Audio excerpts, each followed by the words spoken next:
সকল আপু ভাইরা সবাই কেমন আছেন? আলহামদুলিল্লাহ, আমি আপনাদের বোন অনেক ভালো আছি। গতকালকে একটু কামের জন্য সাহেব সালালা গিয়েছিল, রাতে আবার চলে আসছে। তো আমরা তো মা ছেলে গতকালকে ভিডিওতে দেখেছিলেন, মা ছেলেরা বসে খুবই মজা করেছিলাম। তখনই সাহেব কিছুক্ষণ পরেই চলে আসছিল, আমাদের সাথে সাহেবও একসাথে বসে আড্ডা দিয়েছিল রাতে।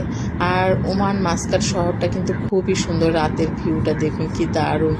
উপর থেকে, প্লেনের থেকে দৃশ্যটা সত্যি খুব সুন্দর লাগতেছে। আজ ফির দিল নে এক তমন্না কি,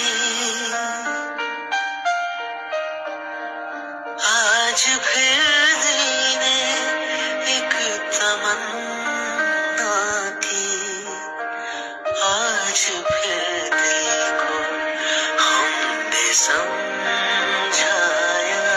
মাঝে মধ্যে জীবনের এই সুন্দর সুন্দর মুহূর্তগুলো উপভোগ করতে হয়। আজকের সকালটা, আজকের দিনটা ফুলে ফলে সবকিছু মিলিয়ে দারুণ ছিল।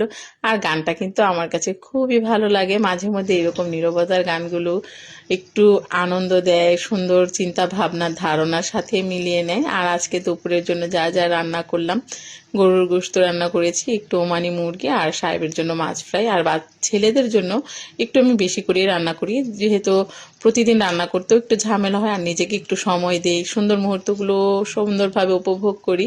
কারণ কে জানে জীবন কখন কোনো কিছুরই গ্যারান্টি দিতে পারে না। তাই পরিবারের সাথে সবাই হাসি খুশি থাকবেন, ভালো থাকবেন, সুস্থ থাকবেন, জীবনের সুন্দর সুন্দর মুহূর্তগুলো সুন্দরভাবে উপভোগ করবেন। জীবন একটাই, তো এই জীবনটাকে নিয়ে সুন্দরভাবে বাঁচুন। আল্লাহ হাফিজ।